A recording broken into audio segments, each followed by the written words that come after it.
Bombón.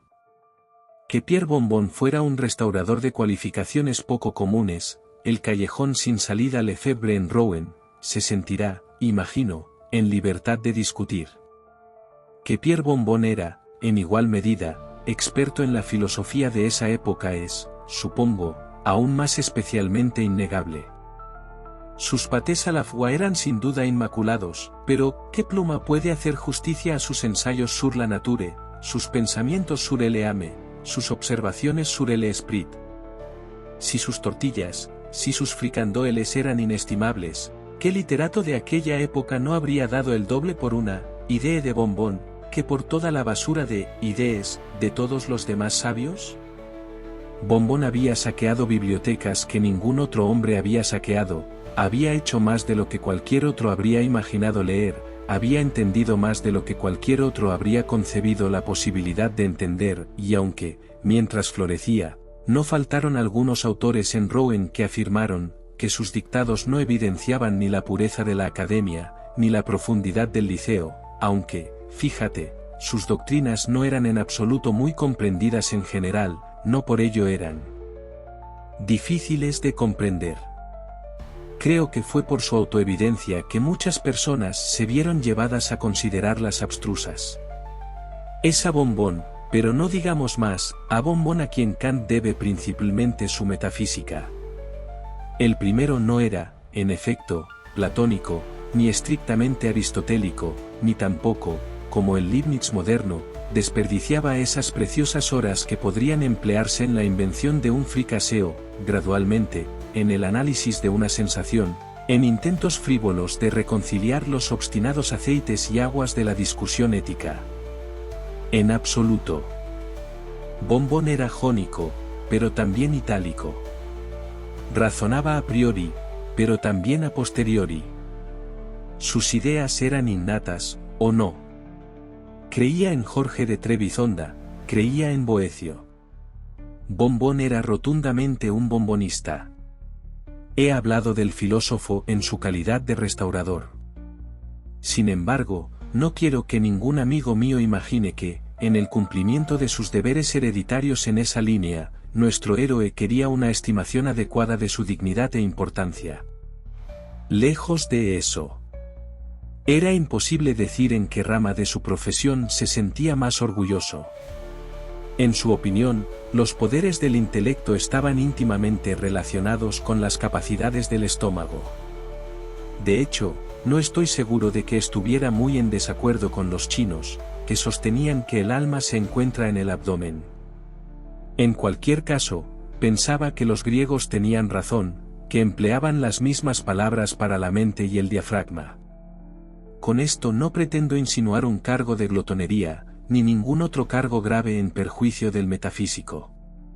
Si Pierre Bombón tenía sus defectos, y qué gran hombre no tiene mil, si Pierre Bombón, digo, tenía sus defectos, eran defectos de muy poca importancia, defectos que, en otros temperamentos, a menudo se han considerado más bien como virtudes. En cuanto a una de estas debilidades, ni siquiera la habría mencionado en esta historia si no fuera por la notable prominencia, el extremo alto relieve, en el que sobresalía del plano de su disposición general. Nunca dejaba escapar la oportunidad de hacer un trato. No es que fuera avaricioso, no. De ninguna manera era necesario para la satisfacción del filósofo que el trato fuera en su propio beneficio.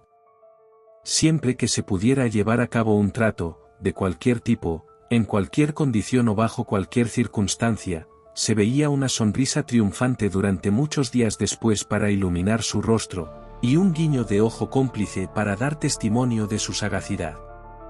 En cualquier época no sería muy maravilloso que un humor tan peculiar como el que acabo de mencionar, llamara la atención y fuera comentado. En la época de nuestra narración, si esta peculiaridad no hubiera atraído la observación, habría habido lugar para el asombro.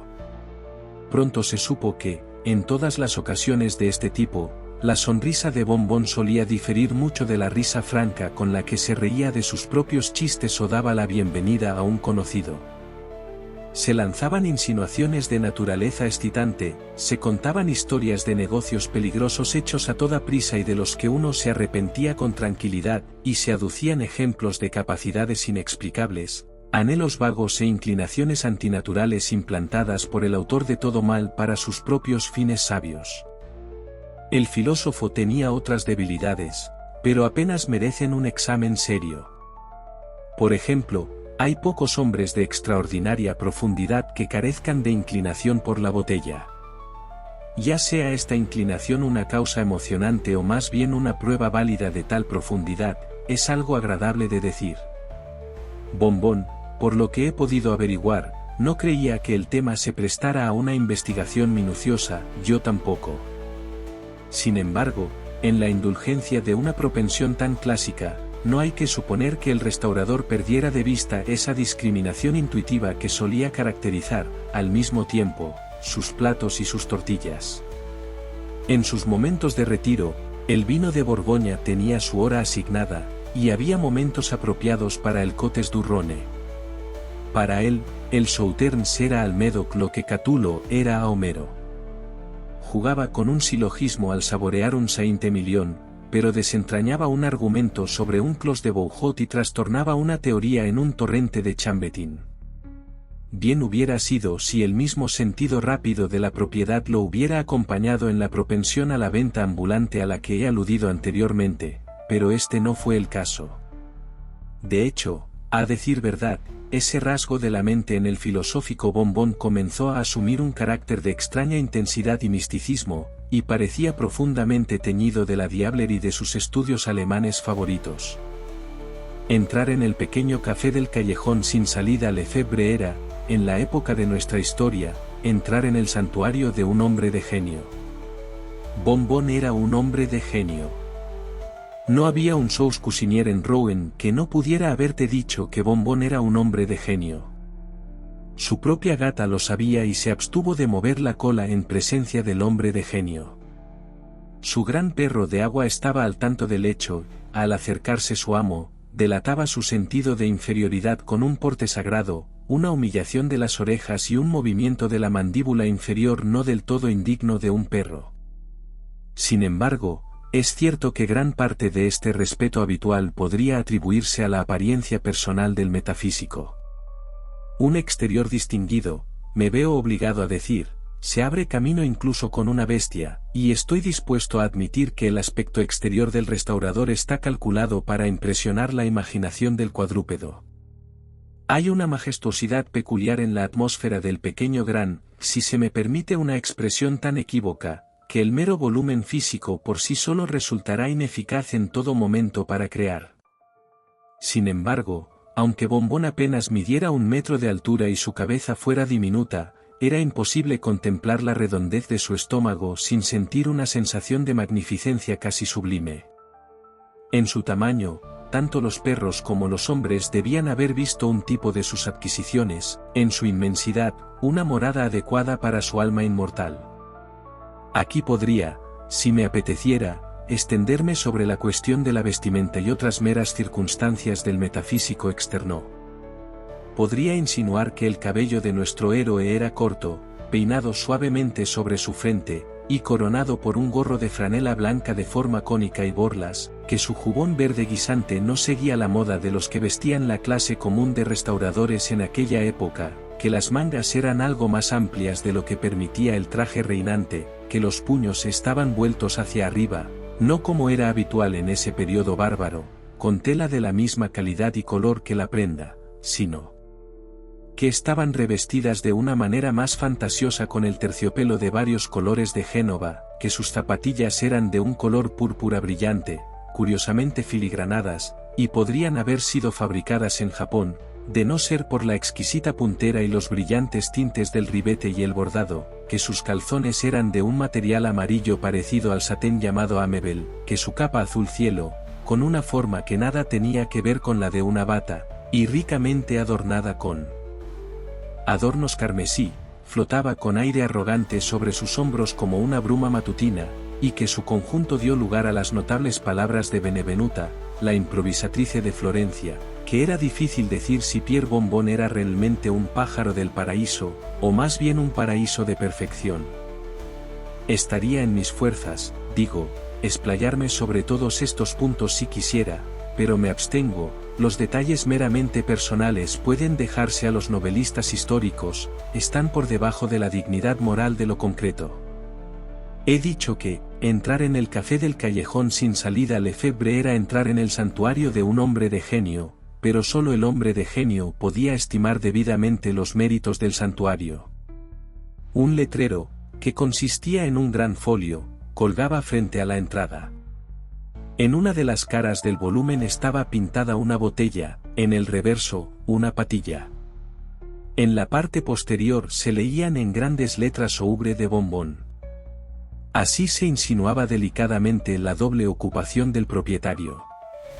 Al traspasar el umbral, todo el interior del edificio se presentó a la vista.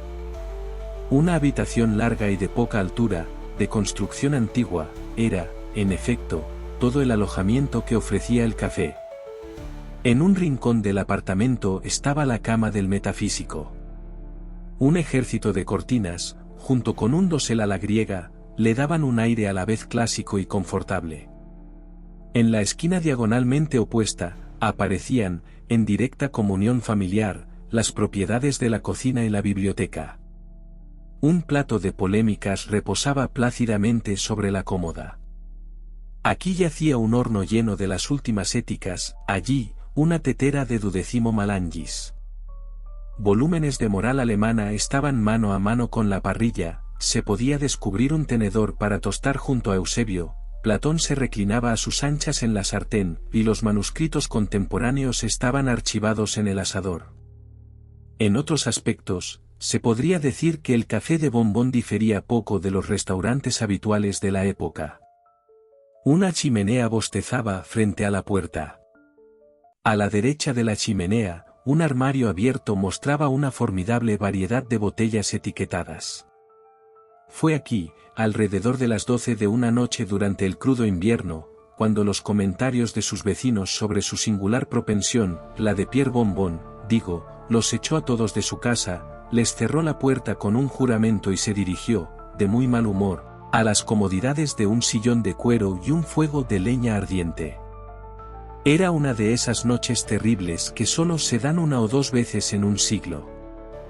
Nevaba con fuerza y la casa se tambaleaba hasta su centro con las ráfagas de viento que, al precipitarse por las grietas de la pared y caer impetuosamente por la chimenea, sacudían terriblemente las cortinas de la cama del filósofo y desorganizaban la economía de sus sartenes y papeles.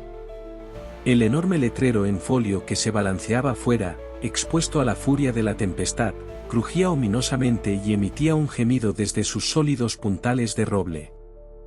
No estaba de buen humor, digo yo, cuando el metafísico acercó su silla a su habitual lugar junto a la chimenea.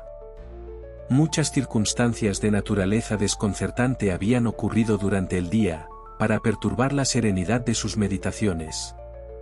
Al intentar desoeufs a la princesa, había hecho, por desgracia, una tortilla a la reine, el descubrimiento de un principio ético se había visto frustrado por el vuelco de un guiso, y por último, pero no menos importante, se había visto frustrado en uno de esos admirables negocios que siempre le complacía tanto llevar a buen término.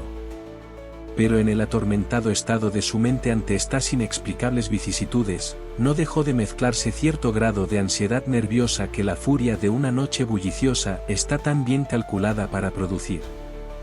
Silbando a su más inmediata vecindad al gran perro negro de agua del que hemos hablado antes, y acomodándose inquieto en su silla, no pudo evitar echar una mirada cautelosa e inquieta hacia aquellos lejanos recovecos del apartamento cuyas inexorables sombras ni siquiera la propia luz roja del fuego conseguía superar más que parcialmente.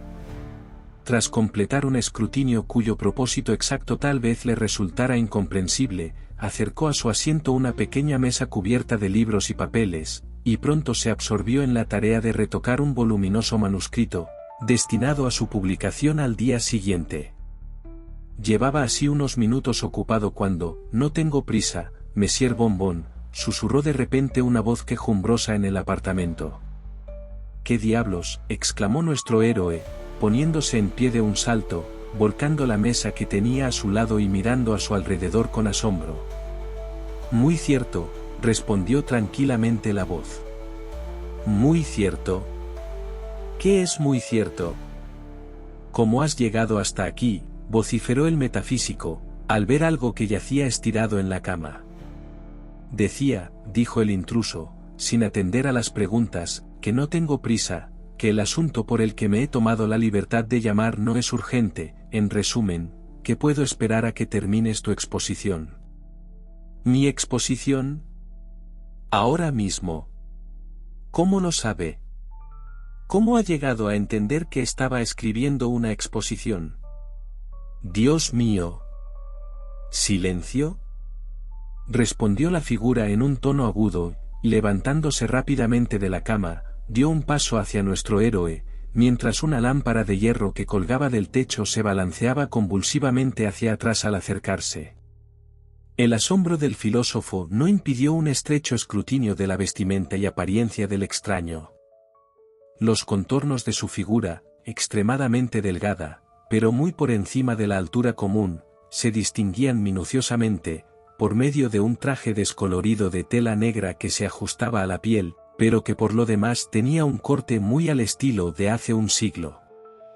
Estas prendas evidentemente habían sido pensadas para una persona mucho más baja que su actual propietario. Sus tobillos y muñecas estaban desnudos varios centímetros. En sus zapatos, sin embargo, un par de hebillas muy brillantes desmentían la extrema pobreza que implicaban las otras partes de su vestimenta. Su cabeza estaba desnuda y completamente calva, con la excepción de una parte trasera, de la que colgaba una coleta de considerable longitud. Un par de gafas verdes, con cristales laterales, protegían sus ojos de la influencia de la luz, al mismo tiempo, impedían que nuestro héroe pudiera determinar su color o su conformación. En todo el cuerpo no había evidencia de una camisa, pero una corbata blanca, de aspecto sucio, estaba atada con extrema precisión alrededor del cuello y los extremos colgando formalmente uno al lado del otro daban, aunque me atrevo a decir que sin intención, la idea de un eclesiástico. De hecho, muchos otros aspectos, tanto en su apariencia como en su comportamiento, podrían haber sostenido muy bien una concepción de esa naturaleza. Sobre su oreja izquierda, llevaba, a la manera de un empleado moderno, un instrumento que no tenía nada parecido al lápiz óptico de los antiguos. En un bolsillo de su chaqueta aparecía visiblemente un pequeño volumen negro sujeto con cierres de acero. Este libro, ya fuera accidentalmente o no, estaba tan volteado hacia afuera de la persona que se podían ver las palabras «Rituel catholique» en letras blancas en la parte posterior. Toda su fisonomía era curiosamente sombría, incluso pálida como un cadáver. La frente era alta y estaba profundamente surcada por arrugas de contemplación. Las comisuras de la boca estaban hundidas en una expresión de la más sumisa humildad. También había un cruce de manos, mientras se acercaba a nuestro héroe, un profundo suspiro, y en conjunto, una mirada de tal santidad que no podía dejar de ser inequívocamente encantadora. Toda sombra de ira se desvaneció del semblante del metafísico, que, tras haber completado un examen satisfactorio de la persona de su visitante, le estrechó cordialmente la mano y le condujo a un asiento. Sin embargo, sería un error radical atribuir esta transición instantánea de sentimientos en el filósofo a cualquiera de las causas que, naturalmente, se suponía que habían tenido influencia. De hecho, Pierre Bombón, por lo que he podido entender de su disposición, era de todos los hombres el menos propenso a dejarse engañar por cualquier fingimiento de comportamiento exterior. Era imposible que un observador tan preciso de los hombres y las cosas no hubiera descubierto, en el momento, el verdadero carácter del personaje que se había inmiscuido así en su hospitalidad. Por no decir más, la conformación de los pies de su visitante era lo suficientemente notable, llevaba ligeramente sobre su cabeza un sombrero desmesuradamente alto, había una hinchazón temblorosa en la parte trasera de sus calzones, y la vibración de la cola de su abrigo era un hecho palpable. Juzgue, pues, con qué sentimientos de satisfacción nuestro héroe se vio arrojado así de repente a la sociedad de una persona por la que había sentido en todo momento un respeto absoluto. Sin embargo, era demasiado diplomático para dejar escapar ninguna insinuación de sus sospechas sobre el verdadero estado de las cosas. No era su intención parecer del todo consciente del gran honor del que disfrutaba de forma inesperada, sino, al llevar a su invitado a la conversación, obtener algunas ideas éticas importantes, que podrían, al obtener un lugar en su publicación contemplada, iluminar a la raza humana, y al mismo tiempo inmortalizarse a sí mismo, ideas que, debería haber añadido, la gran edad de su visitante, y su reconocida competencia en la ciencia de la moral, muy bien podrían haberle permitido. Movido por estas ideas iluminadas, nuestro héroe invitó al caballero a sentarse, mientras él mismo aprovechaba para echar unas cuantas leñas al fuego y colocar sobre la mesa, ya restablecida, unas botellas de champán. Una vez realizadas estas operaciones, acercó su silla a la de su compañero y esperó a que éste abriera la conversación. Pero los planes, incluso los más hábilmente madurados, a menudo se ven frustrados en el inicio de su aplicación, y el restaurador se encontró desconcertado por las primeras palabras del discurso de su visitante. «Veo que me conoces, bombón», dijo, «ja, ja, ja. Ji, ji, ji. Ji, ji, ji. Jo, jo, jo. Jo, jo, jo. Yu, yu, yu». Y el diablo, dejando de inmediato la santidad de su actitud, abrió al máximo una boca de oreja a oreja, para mostrar un conjunto de dientes irregulares y afilados como colmillos, y, echando la cabeza hacia atrás, rió largo, fuerte, maliciosamente y estruendosamente, mientras el perro negro, agazapado sobre sus patas traseras, se unía vigorosamente al coro, y el gato atigrado, saliendo volando en una tangente, se ponía de punta y chillaba en el rincón más alejado del apartamento. No así el filósofo, era demasiado hombre de mundo para reír como el perro o para delatar con chillidos la indecorosa inquietud del gato. Hay que confesar que se sintió un poco asombrado al ver las letras blancas que formaban las palabras «Rituel catholique» en el libro que llevaba su invitado en el bolsillo, cambiando momentáneamente tanto su color como su significado, y en pocos segundos, en lugar del título original, las palabras «Regitre des condamnes» resplandecían en caracteres rojos. Esta sorprendente circunstancia, cuando Bombón respondió al comentario de su visitante, impartió a su actitud un aire de vergüenza que probablemente no se hubiera observado de otro modo. «¿Por qué, señor?», dijo el filósofo, «¿por qué, señor?». «Para hablar sinceramente. Me imagino. Tengo una muy vaga idea, del notable honor». «Oh. Ah. Sí». «Muy bien», interrumpió su majestad, «no digas más, ya veo cómo es». Y acto seguido, se quitó las gafas verdes, se limpió cuidadosamente los cristales con la manga de la chaqueta y se las guardó en el bolsillo. Si Bombón ya se había quedado asombrado por el incidente del libro, su asombro aumentó aún más ante el espectáculo que se presentaba ante sus ojos. Al levantar los ojos, con un fuerte sentimiento de curiosidad por averiguar el color de los de su invitado, descubrió que no eran negros, como había anticipado, ni grises, como se hubiera podido imaginar, ni avellana, ni azules, ni amarillos, ni rojos, ni morados, ni blancos, ni verdes, ni ningún otro color en los cielos de arriba, o en la tierra de abajo, o en las aguas bajo la tierra. En resumen, Pierre Bombón no solo vio claramente que su majestad no tenía ojos en absoluto, sino que no pudo descubrir indicios de que hubieran existido en ningún periodo anterior, porque el espacio donde naturalmente deberían haber estado los ojos era, me veo obligado a decir, simplemente un nivel muerto de carne. No era propio del metafísico abstenerse de investigar las causas de un fenómeno tan extraño, y la respuesta de su majestad fue inmediata, digna y satisfactoria. ¿Ojos? Mi querido Bombón, ¿has dicho ojos? Oh. Ah. Ya veo. Las ridículas estampas que están en circulación te han dado una idea falsa de mi apariencia personal. ¿Ojos? Cierto. Los ojos, Pierre Bombón, están muy bien en su lugar adecuado. ¿Ese dirías que es la cabeza? Correcto, la cabeza de un gusano. Para ti, igualmente, estos órganos ópticos son indispensables, sin embargo, te convenceré de que mi visión es más penetrante que la tuya. Hay una gata que veo en la esquina, una gata bonita, mírala, obsérvala bien.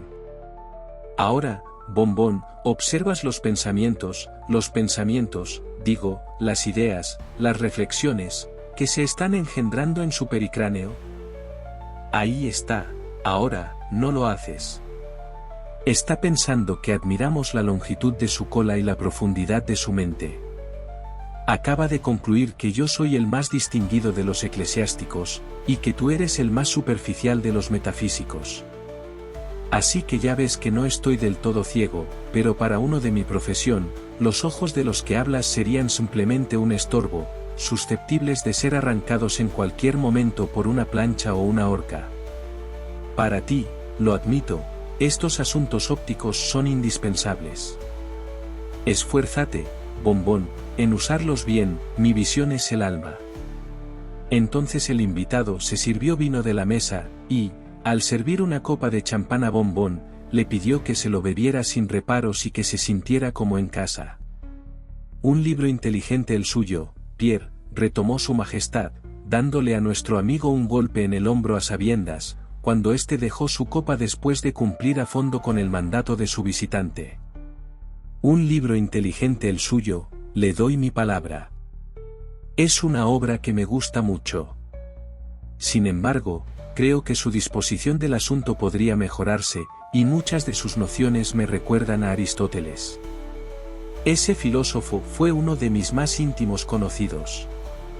Me gustaba tanto por su terrible mal genio como por su feliz habilidad para cometer errores. Solo hay una verdad sólida en todo lo que ha escrito, y por eso le di la pista por pura compasión por su absurdo. Supongo, Pierre Bombón, que sabes muy bien a qué verdad moral divina me refiero.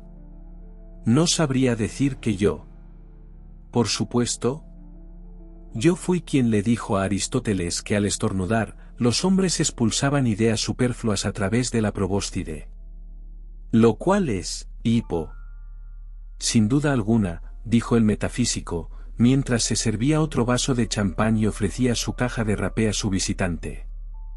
También estaba Platón, continuó su majestad, rechazando modestamente la caja de rapé y el cumplido que implicaba, también estaba Platón, por quien, en un momento dado, sentí todo el afecto de un amigo. ¿Conociste a Platón, Bombón? Ah, no, te pido mil perdones. Me conoció en Atenas, un día, en el Partenón, y me dijo que estaba angustiado por una idea. Le pedí que escribiera que onus esti noules. Dijo que lo haría y se fue a casa, mientras yo me dirigía a las pirámides. Pero mi conciencia me atormentaba por haber pronunciado una verdad, aunque fuera para ayudar a un amigo, y volví rápidamente a Atenas, donde llegué detrás de la silla del filósofo mientras escribía el oules. Dándole un empujón al lambda con el dedo, lo di vuelta. Así que la frase ahora decía, onus est in augos, y es, como ves, la doctrina fundamental de su metafísica. ¿Has estado alguna vez en Roma?, preguntó el restaurador, mientras terminaba su segunda botella de champán y sacaba del armario una mayor cantidad de chambetín. Pero una vez, Monsieur Bombón, pero una vez. Hubo un tiempo, dijo el diablo, como si recitara algún pasaje de un libro, hubo un tiempo en que se produjo una anarquía de 5 años, durante los cuales la República, desprovista de todos sus oficiales, no tuvo más magistratura que los tribunos del pueblo, y estos no estaban legalmente investidos de ningún grado de poder ejecutivo. En ese tiempo, Monsieur Bombón, en ese tiempo solo yo estaba en Roma, y no tengo ningún conocimiento terrenal, en consecuencia, de ninguna de sus filosofías, ***. Escribían sobre la filosofía, Cicerón, Lucrecio, Séneca, pero era la filosofía griega. Condorcet. ¿Qué opinas de Hipo? ¿Epicuro? ¿Qué opino de quién?, dijo el diablo, asombrado. Seguro que no pretendes encontrarle ningún defecto a Epicuro. ¿Qué voy a pensar yo de Epicuro? ¿Se refiere a mí, señor? Yo soy Epicuro. Soy el mismo filósofo que escribió cada uno de los 300 tratados conmemorados por Diógenes Laercio. Eso es mentira, dijo el metafísico, porque el vino le había subido un poco a la cabeza. Muy bien, señor. Muy bien, en efecto, señor, dijo su majestad, aparentemente muy halagado. Eso es mentira, repitió el restaurador, dogmáticamente. Eso es un Hipo. Una mentira. Bueno, como queráis, dijo el diablo, pacíficamente, y Bombón, tras haber vencido a su majestad en la discusión, consideró que era su deber concluir una segunda botella de chambetín. Como iba diciendo, continuó el visitante, como estaba observando hace un rato, hay algunas nociones muy extravagantes en ese libro suyo, señor Bombón. ¿Qué quiere decir, por ejemplo, con todo ese disparate sobre el alma? Por favor, señor, ¿qué es el alma? ¿El hipo? El alma, respondió el metafísico, refiriéndose a su manuscrito, es, sin duda. No, señor. Indudablemente. No, señor. Indiscutiblemente.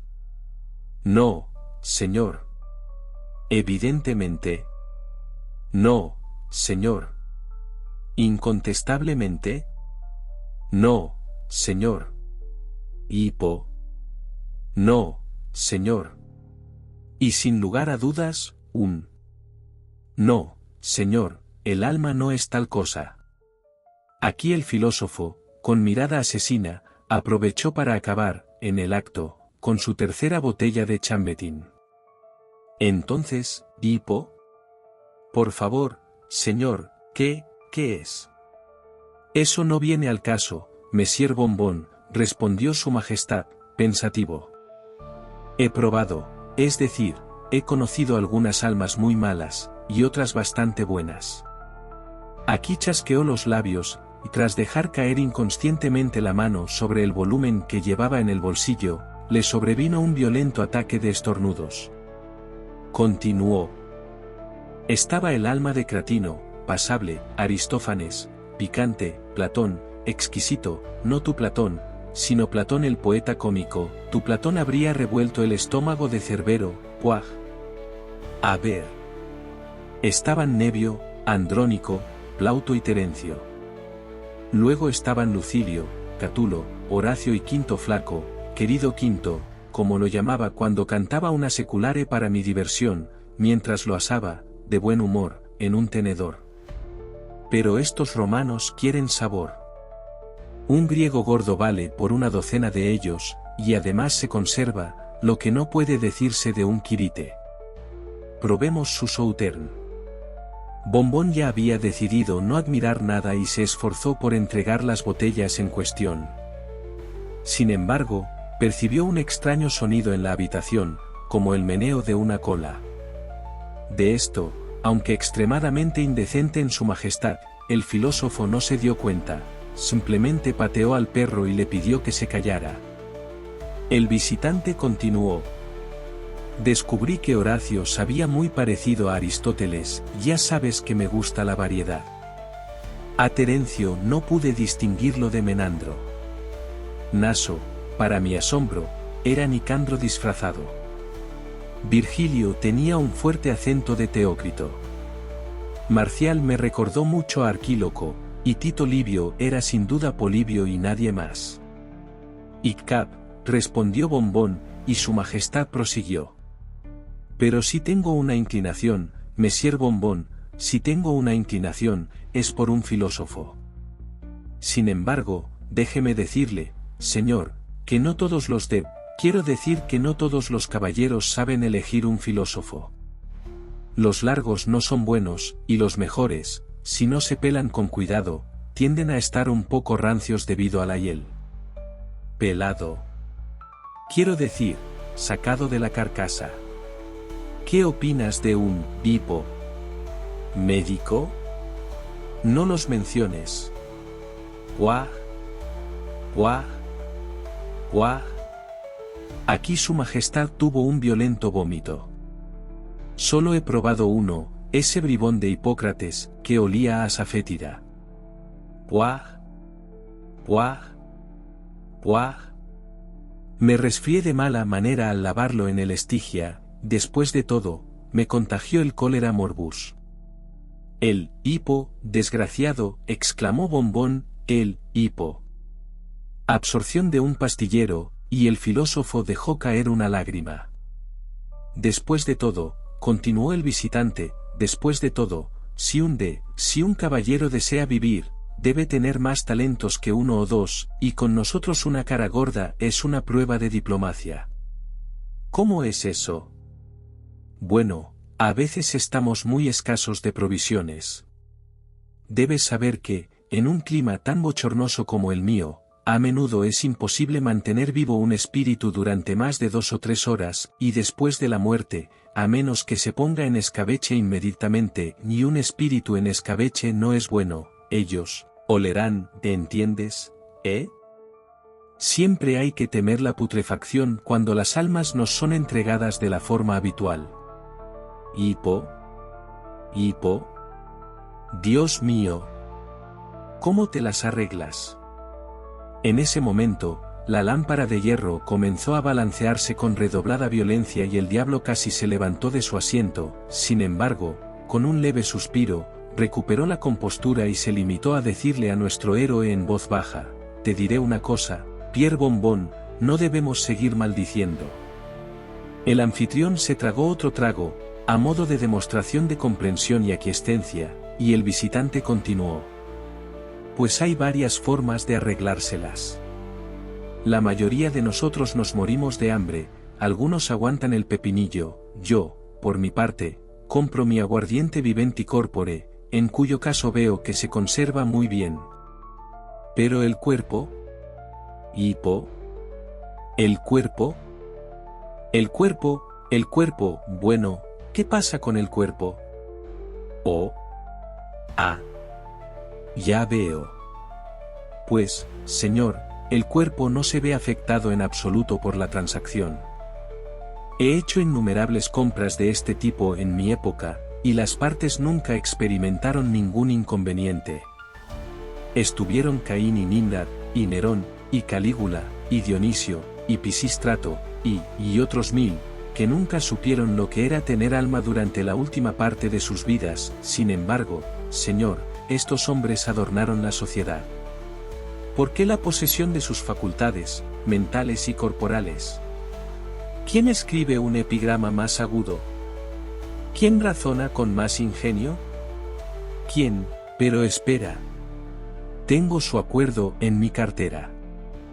Diciendo esto, sacó una cartera de cuero rojo y extrajo de ella varios papeles. En algunos de ellos Bombón vislumbró las letras Machimaza Robespierre con las palabras Calígula, Jorge, Isabel. Su Majestad seleccionó un estrecho trozo de pergamino y leyó en voz alta las siguientes palabras. En consideración a ciertas dotes mentales que no es necesario especificar, y en consideración además de 1000 luises de oro, yo, que tengo 1 año y 1 mes de edad, por la presente cedo al portador de este acuerdo todos mis derechos, títulos y pertenencias en la sombra llamada mi alma. Firmado, A. Asterisco, aquí su majestad repitió un nombre que no me pareció justificado indicar de forma más inequívoca. Kere Arrowet. Un tipo inteligente, continuó, pero como usted, Monsieur Bombón, estaba equivocado sobre el alma. El alma una sombra, en verdad. El alma una sombra, ja, ja, ja. J-E, J-E, J-E. You. Imagínate una sombra fricandizada. Piensa, hipo, en una sombra friquesid, exclamó nuestro héroe, cuyas facultades se iluminaban mucho por la profundidad del discurso de su majestad. Piensa en un hipo, en una sombra friquesí. Maldita sea, hipo, Humph. Si hubiera sido tan, hipo, tonto. Mi alma, señor, Humph. ¿Su alma, Monsieur Bonbon? Sí, señor, hipo. Mi alma es. ¿Qué, señor? Ninguna sombra, maldita sea. Quería decir. Sí, señor, mi alma es, hipo. ¿Humph? Sí, señor. No pretendía afirmar. Mi alma está, hipo. Peculiarmente cualificada para, hipo. ¿Qué, señor? Estofado. Ja. Soufflé. Fricasé. Por supuesto.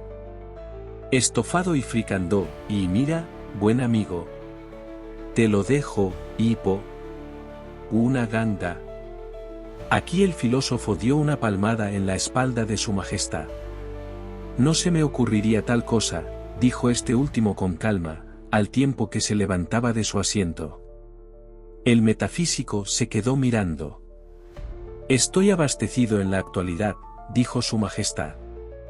Hipo, dijo el filósofo. No tengo fondos disponibles. ¿Qué? Además, muy poco elegante por mi parte. Señor. Aprovecharse de. Hipo. Su actual situación repugnante y poco caballeresca. Aquí el visitante se inclinó y se retiró, de una manera que no pudo determinarse con precisión, pero en un esfuerzo bien concertado por descargar una botella sobre el villano, la delgada cadena que colgaba del techo se rompió y el metafísico cayó al suelo por la caída de la lámpara.